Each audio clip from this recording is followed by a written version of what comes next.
Hello friends, welcome back to my channel Gyan Sankalp. तो friends, आज हम पॉलिटिकल साइंस की जो 500 क्वेश्चन बूस्टर सेशन जो चल रहा है हमारा यूजीसी नेट और जीआईसी के लिए, उसी की क्लास को आज मैं आगे बढ़ाती हूँ। आज के क्लास में हम कुछ इम्पॉर्टेंट, कुछ महत्वपूर्ण प्रश्न करेंगे जो आपके आने वाले एग्ज़ाम में आपको काफ़ी हेल्प करेगा। साथ ही साथ हम क्वेश्चन को एक्सप्लेन भी करेंगे ताकि इससे रिलेटेड कुछ अलग भी क्वेश्चन बनता है तो आपके वो क्वेश्चंस सॉल्व हो जाएं। और कुछ आप इतने एक्सप्लेन वाला पार्ट देख लेते हो तो कुछ क्वेश्चन थोड़ा घुमा के भी आता है, तो आप उसको एलिमिनेट करके आंसर लाने के लिए सक्षम हो जाते हो। तो चलिए स्टार्ट करते हैं समय न गवाते हुए। अगर अभी तक चैनल से नहीं जुड़ पाए तो प्लीज़ चैनल को सब्सक्राइब कर लीजिए और वीडियो को लाइक कर दीजिएगा। चलिए स्टार्ट करते हैं। पहला क्वेश्चन है आज की क्लास का, अधिकार वह है जिनकी हम दूसरों से तथा दूसरे हमसे अपेक्षा करते हैं। ये कथन किसका है? तो ये हॉब्स हाउस का है। तो अधिकार व्यक्ति का वह दावा है जो समाज से प्राप्त करता है और उसे शासन द्वारा लागू किया जाता है, लेकिन प्रत्येक दावा अधिकार नहीं हो सकता। अतः नैतिक दावा ही अधिकार कहलाता है। हम कुछ भी कह देते तो वो अधिकार नहीं होगा ना, नैतिक उसमें हो निहित हो।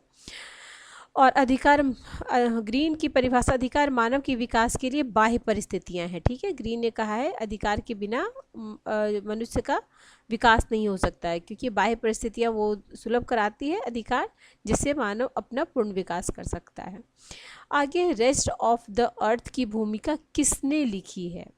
ठीक है, तो ये है जॉन पॉल सार्त्रे की है। तो रेस्ट ऑफ द अर्थ भूमिका जो पॉल सार्त्रे ने लिखी है। यह पुस्तक फ्रेंच फैनन की भी है। फ्रेंच फैनन की अन्य पुस्तक क्या है? ब्लैक। ये फ्रेंच फैनन की बुक आपकी यूजीसी नेट के लिए बहुत बहुत इंपॉर्टेंट है।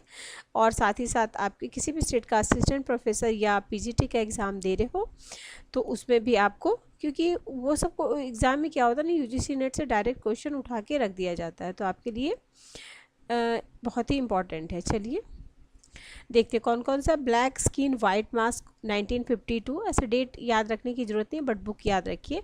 अ dying colonialism, the fest of the earth towards the African revolution, ये अफ्रीका के थे। एलिनेशन एंड फ्रीडम, ठीक है, alienation and freedom 61। Next question है, न्याय सामाजिक संस्थाओं का प्रथम सद्गुण है। ठीक है, सद्गुण ही न्याय है, प्लेटो का था, और ये इनका क्या है? ये रॉल्स का है। न्याय सामाजिक संस्थाओं का प्रथम सद्गुण है। ठीक है, तो ये जॉन रॉल्स का है। Option B is the right answer.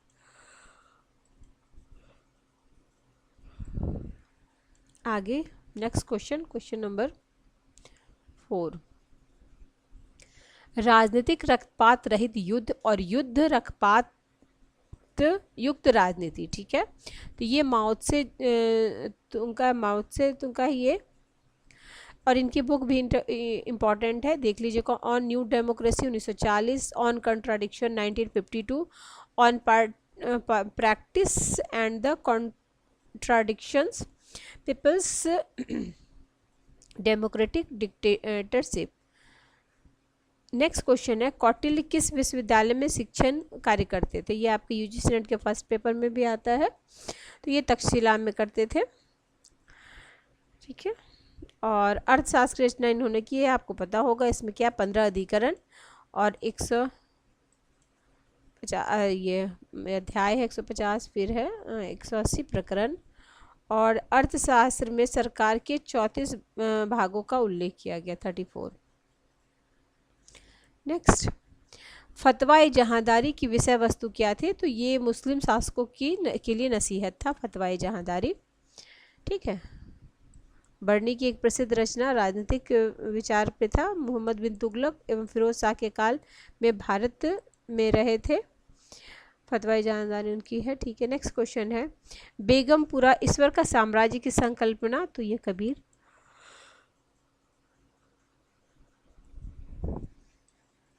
Next question है, आर्य महिला सभा की स्थापना किसने की? तो पंडिता रमाबाई ने की थी, और पंडिता की उपाधि ने क्यों दिया गया था? कि वो संस्कृत की बहुत अच्छी ज्ञाता थी। ये भी क्वेश्चन आपके यूजीसी नेट में पूछा गया है। नेक्स्ट क्वेश्चन है, हाँ, ये डेट याद रखिए कब किए थे। 1882 में महिलाओं की स्थिति सुधार लेने के लिए पंडिता रमाबाई ने पूना में, कहाँ पे किया था, पूना में आर्य महिला समाज की स्थापना की थी। 1898 में पथ भ्रष्ट स्त्रियों के उद्धार हेतु उन्होंने उद्धार गृह शुरू किया था जिसका नाम कृपा सदन, कृपा सदन भी उनका है। आगे एग्जाम में पूछा गया है और पूछा जा सकता है कृपा सदन। आगे है, निम्नलिखित में से किसने कहा कि इंग्लैंड केवल चुनावों के दौरान लोकतंत्र होता है। इंग्लैंड कब लोकतंत्र होता है, सिर्फ चुनाव के दौरान। हमने पढ़ा है, रूसो ने बोला हर 5 साल में लोग स्वतंत्र होते, तो रूसो देखो घुमा के क्वेश्चन पूछ दिया है। आगे, अथॉरिटेरियन पर्सनालिटी पुस्तक के लेखक कौन है। अथॉरिटेरियन पर्सनालिटी पुस्तक के लेखक है Theodore Arnaldo. Option B is the right answer. आगे, यह मत किसने दिया कि एक आदर्श संविधान राजनीतिक अभिजात्य को उत्तम नैतिक स्वरूप में संजो कर रखता है और अस्थायी राजनीतिक उत्कृष्टता प्रदान करता है। ठीक है, तो इसका राइट आंसर है, एक मिनट, अरस्तु। एक मिनट देख लेते हैं फिर से।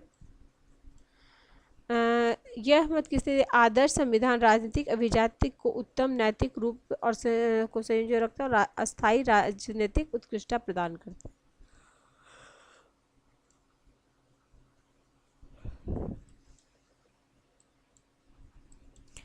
आगे है, त्रिसंकेंद्रीय वलयों जिसको केंद्र, अर्ध परिधि और परिधि से युक्त वैश्विक आर्थिक प्रणाली पर विचार किसने दिया था, तो इमानुएल वॉलस्टीन ने दिया था।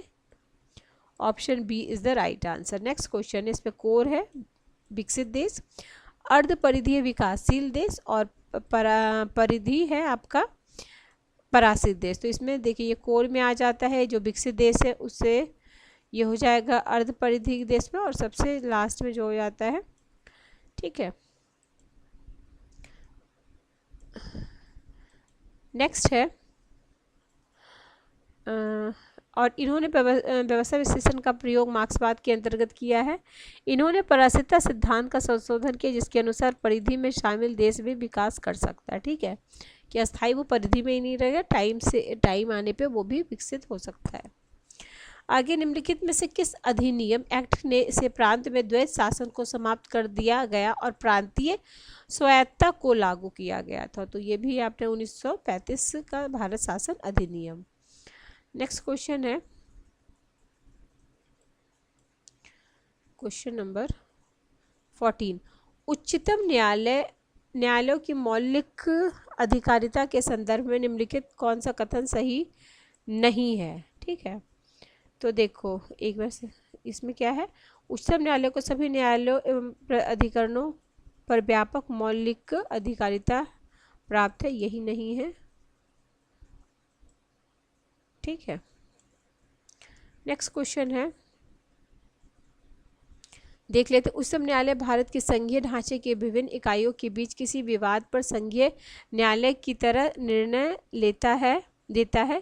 इसके मूल क्षेत्राधिकार के अंतर्गत कौन कौन सा आता है, केंद्र एवं राज्य, एक या एक से अधिक राज्य के बीच विवाद, केंद्र और राज्य या राज्यों का एक तरफ होना, और एक से अधिक राज्य दूसरी तरफ होना, दो या दो से अधिक राज्यों के बीच भारतीय संविधान के अनुच्छेद 32 मौलिक अधिकारों को परिवर्तन करने के लिए उच्चतम न्यायालय को अन्य मौलिक अधिकारिता प्राप्त है।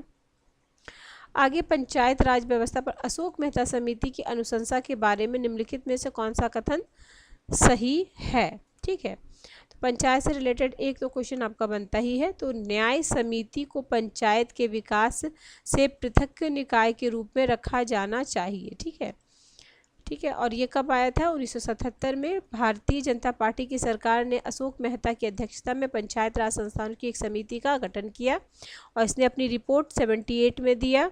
देश में पदोन्नति पंचायत राज पद्धति को पुनर्जीवित और मजबूत करने हेतु 132 सिफारिश की। इसकी मुख्य सिफारिश इस प्रकार है, पहले तो त्रिस्तरीय की जगह 2 स्तरीय, ये भी पूछा जाता है 2 स्तरीय पंचायत राज की बात किसने कही है, तो यही अशोक मेहता समिति में कहा गया था। और जिला परिषद जिला स्तर पर और उससे नीचे मंडल पंचायत में 15,000 से 20,000 जनसंख्या वाले समूह होने चाहिए। उनकी जनसंख्या के आधार पर अनुसूचित जाति और जनजाति के लिए स्थान आरक्षित होना चाहिए। न्याय पंचायत को विकास पंचायत से अलग निकाय के रूप में रखा जाना चाहिए। एक योग्य न्यायाधीश द्वारा उनका सभापतित्व किया जाना चाहिए। आगे है निम्नलिखित में से भारतीय संविधान के किस अनुच्छेद में मंत्रिपरिषद के गठन एवं उसके द्वारा भारत के राष्ट्रपति को सलाह एवं सहायता का प्रावधान किया गया है? तो ये आर्टिकल 74। ठीक है, देखिए इस 71 में राष्ट्रपति चुनाव से संबंधित सभी विवादों की जांच फैसला उच्चतम न्यायालय में होते हैं, उसका फैसला अंतिम होता है। 55 में राष्ट्रपति के चुनाव का तरीके का वर्णन। 56 में है राष्ट्रपति के कार्यकाल, उसके पद 5 वर्ष। तो राष्ट्रपति का जो पूरा आर्टिकल है वो इम्पोर्टेंट ही है आपके लिए। आगे है भारत के संवैधानिक भवन को सीमलेस वेब, ठीक है, किसने कौन कहा था? ग्रेलविल ऑस्टिन। और मैंने अपने शॉर्ट्स के थ्रू आपको आर्टिकल 26 में क्या क्या है वो डाल दिया है, वो भी आप देख लीजिएगा। ठीक है, काफ़ी इंपॉर्टेंट चीज़ है वो भी, क्योंकि इसमें क्या होता है ना, 4 ऑप्शन में आप एग्ज़ाम के दौरान खासकर कंफ्यूज हो जाते हैं। तो अच्छे से अगर डिटेल में पढ़ लीजिएगा तो आपको उस कन्फ्यूज़न नहीं रहेगा। आगे है निम्नलिखित में कौन सा आंदोलन चंडी प्रसाद भट्ट से संबंधित है? तो ये आपका चिपको आंदोलन, ठीक है, चिपको आंदोलन है। कब हुआ था? 1973 में उत्तराखंड के चमोली जिला में हुआ था। आगे है निम्नलिखित में से कौन उच्चतम न्यायालय के वादों की लाइव स्ट्रीम पर आधारित उच्चतम न्यायालय के निर्णय से संबंधित है? तो इंदिरा जय सिंह, ठीक है, इंदिरा जय सिंह मामले के निर्णय सर्वोच्च न्यायालय ने न्यायिक पारदर्शिता को बढ़ावा देने के लिए संवैधानिक महत्व वाले मामले में की जाने वाली न्यायिक कार्यवाही की लाइव स्ट्रीम की अनुमति दे दी। नेक्स्ट है निम्नलिखित में से किस राजनीतिक दल को भारत के उत्तर पूर्व क्षेत्र में प्रथम राष्ट्रीय राजनीतिक दल के रूप में मान्यता दी गई है? तो यह है NPP, नेशनल पीपल्स पार्टी, ये 2013, ठीक है। आगे है संगठन के अध्ययन में व्यवहारवादी दृष्टिकोण से आशय है। संगठन के अध्ययन में जो व्यवहारवादी दृष्टिकोण है तो उसका आशय है संगठनात्मक व्यवहार के अध्ययन में व्यवहारवादी विज्ञान का उपयोग। संगठनात्मक व्यवहार के अध्ययन में व्यवहारवादी विज्ञान का प्रयोग। नेक्स्ट है प्रतिस्पर्धात्मक लोक प्रशासन में फ्रेडरिक्स द्वारा निम्न में कौन सी प्रवृत्ति पर ध्यान दिया गया है? ठीक है, तो इसका राइट आंसर हो जाएगा, देखिए इसमें कुछ नहीं है, मतलब डिलीट किया गया होगा, एक बार इसको पढ़ ही लेते हैं इसमें क्या क्या है। तो प्रतिस्पर्धात्मक लोक प्रशासन में फ्रेडरिक्स द्वारा निम्नलिखित प्रवृत्तियां दी गई है। पहला, मानकीय से अनुभविक की ओर स्थानांतरण। दूसरा है गैर पारिस्थितिकी से पारिस्थितिकी की ओर स्थानांतरण। विशिष्टता से सामान्य घटक की ओर स्थानांतरण।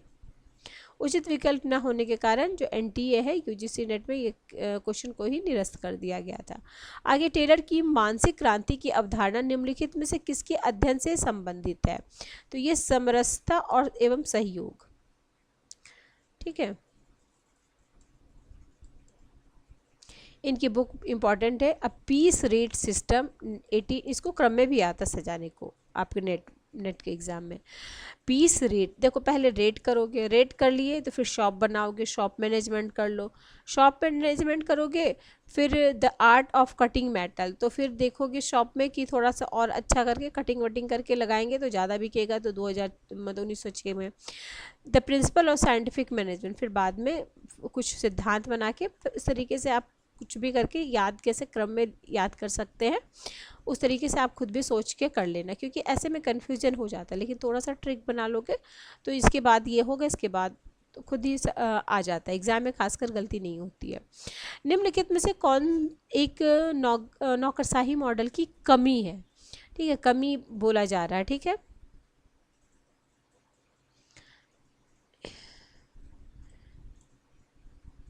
एक मिनट, तो दिशा निर्देश कार्रवाई के रूप में मानकीय कारकों का अभाव। अब देखिए, और विधिक और क्या है नौकरशाही मॉडल की कमी क्या है? Lack of legal rational principal.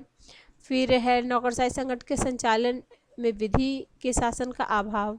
ठीक है। दिशा निर्देश कार्रवाइयों के रूप में मानकीय कारकों का अभाव और सैद्धांतिक रूप से समेकित कार्रवाइयों की संपूर्ण अवस्था का अभाव। तो option C is the right answer. Next question है, एक बार नौकरशाही मॉडल में दिशा निर्देश कार्रवाई के रूप में मानवीय आयाम की उपेक्षा की सीमा तक संगठन में औपचारिक ढांचे पर जोर देने के कारण इसकी यंत्र विचारधारा के रूप में आलोचना की गई है। इसे एक बंद व्यवस्था के रूप में व्याख्यात किया गया है क्योंकि यह संगठन और उसके परिवेश के बीच संबंधों पर ध्यान नहीं देता। यह रोज़मर्रा के और दोहरावपूर्ण कामों के लिए तो उपयुक्त है किंतु रचनात्मक और कल्पनाशीलता वाले कामों के लिए नहीं। आगे है राष्ट्रीय उपभोक्ता विवाद निवारण आयोग का प्रथम अध्यक्ष निम्नलिखित में से कौन थे? तो ये थे आपके न्यायमूर्ति बालकृष्ण इराडी।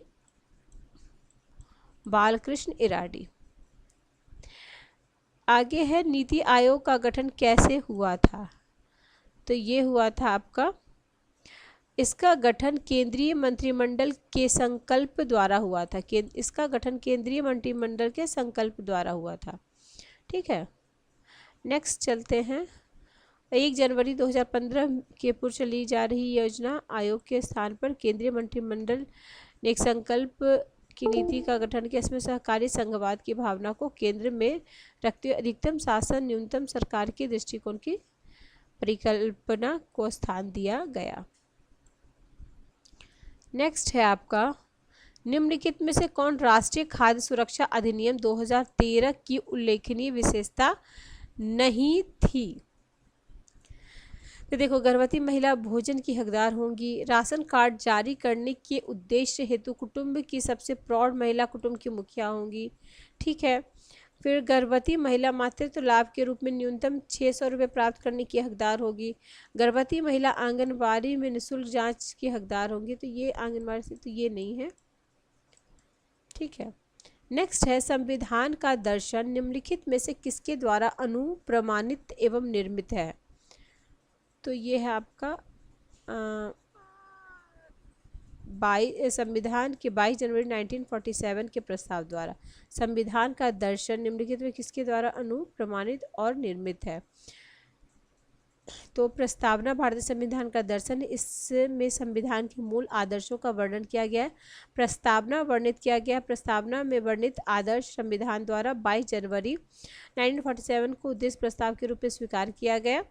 हम भारत के लोग शब्द से संविधान की शक्ति के स्रोत के रूप में भारत के लोगों को दर्शाया गया है।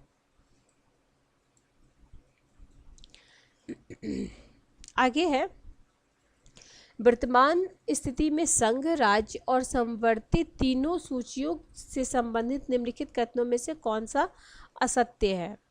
तो ऑप्शन बी, बाकी ये सही है। एक्सेप्ट ये यहाँ 100 हो जाएगा तो सही होता है। तो ऑप्शन यूनियन लिस्ट में 100 अब है सब्जेक्ट।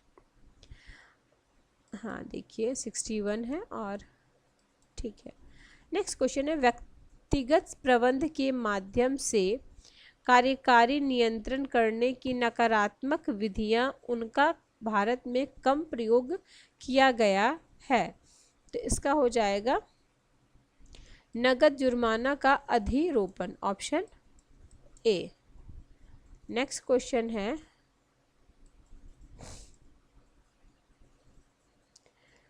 हेनरी फेयोल का प्रशासन का सामान्य सिद्धांत निम्नलिखित किस पर अनुप्रयोग होता है? तो ये होता है शीर्ष प्रबंध स्तर। ठीक है, ऑफ टॉप मैनेजमेंट लेवल। देखिए, हेनरी फेयोल ने 14 सिद्धांतों का उल्लेख किया। कार्य विभाजन, प्राधिकार और जिम्मेदारी, अनुशासन, निर्देशों की एकता, निर्देशन में एकता, सामान्य हित, सर्वोपरि, पारिश्रमिक केंद्रीकरण, स्केलीय श्रृंखला, क्रम व्यवस्था, साम्य, कर्मचारियों के कार्य काल में स्थिरता, पहल और सैन्य भावना। निम्नलिखित में से किसने कहा कि समस्या समाधान सिद्धांत विश्व को उस रूप में मानता है जैसा कि वह प्रचलित सामाजिक एवं शक्ति संबंध और संस्थाओं के साथ उसमें पाता है, जिसमें वे कार्रवाई के लिए दी गई रूपरेखा के रूप में संगठित किए जाते हैं? ठीक है, तो इस में हो जाएंगे कॉकस रॉबर्ट कॉक, एक minute, Robert W caucus. Option A is the right answer. Next है, निम्नलिखित में से किसने सिक्योरिटी डालमा, ठीक है, सुरक्षा दुविधा पद की रचना की थी? तो जॉन हर्ज ने किया था। सिक्योरिटी डायलमा की पद की रचना जॉन हर्ज ने किया था। अंतर्राष्ट्रीय संबंध में सुरक्षा दुविधा तब होती है जब एक राज्य की सुरक्षा में वृद्धि और अन्य राज्यों की सुरक्षा के लिए भयभीत करती है, जो अन्य राज्य की सुरक्षा को भयभीत करती है। निम्नलिखित में से किसने तर्क दिया था कि राज्य सुरक्षा के बजाय शक्ति को अधिकतम पाने का प्रयास करता है? तो ये हो जाएगा जॉन मेयर सिमर। ठीक है, नेक्स्ट क्वेश्चन है, नेक्स्ट क्वेश्चन आपका क्वेश्चन नंबर 35। आप इस वाक्यांश के साथ किस लेख को संबंध करते हैं करेंगे? अराजकता वह है जिसे राज्य उत्पन्न करता है। तो ये अलेक्जेंडर वेंट का। अराजकता क्या है? जो अराजकता वह जिसे राज्य उत्पन्न करता है। नेक्स्ट है, निम्नलिखित में से किस वर्ष मुंबई 2026-11 का हमला हुआ था? 2008 में हुआ था।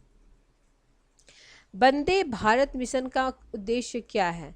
तो इसका उद्देश्य है भारत के बाहर विवादग्रस्त भारतीय नागरिकों को सुरक्षित वापस लाना। ठीक है,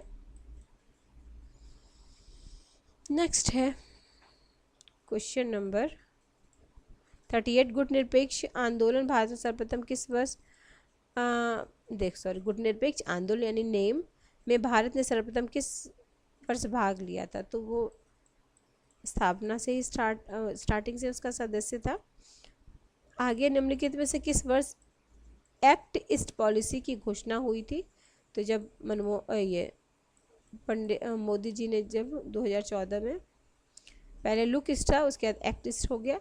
निम्नलिखित में से कौन सी पुस्तक लेनिन द्वारा लिखी गई है? What is to be done है, स्टेट एंड रेवोल्यूशन भी है, व्हाट इज हिस्ट्री नहीं, तो ए और बी सिर्फ हो जाएगा। मार्क्सिज्म टुडे ये नहीं हो जाएगा। तो इनकी और कुछ रचनाएं हैं वो देख लीजिए आप। ठीक है, नेक्स्ट है क्वेश्चन नंबर 41। निम्नलिखित में से किन संकल्पनाओं के साथ J.F. लियोटार्ड संबंधित है? तो ये संबंधित है आपके इससे भाषाई खेल से है, ज्ञान आधारित प्रतिवेदन से है, और फिर संप्रेषणात्मक पारदर्शिता, संप्रेषित तार्किकता से नहीं है। तो ये देख लीजिए यहाँ पे लियोटार्ड उत्तर आधुनिकता, सबसे पहले तो लियोटार्ड क्या, उत्तर आधुनिकता के विचारक है। इनकी संकल्पनाओं का प्रतिपादन भाषाई खेल है, ज्ञान आधारित प्रतिवेदन, संप्रेषणात्मक पारदर्शिता है। ठीक है फ्रेंड्स, बाकी जो क्वेश्चन बचे हैं इसमें तो वो मैं कल के क्लास में करा दूंगी। तो ठीक है फ्रेंड्स, मिलते हैं हम नेक्स्ट वीडियो में। Till then bye bye, keep watching and keep sharing और कीप सपोर्टिंग। ठीक है।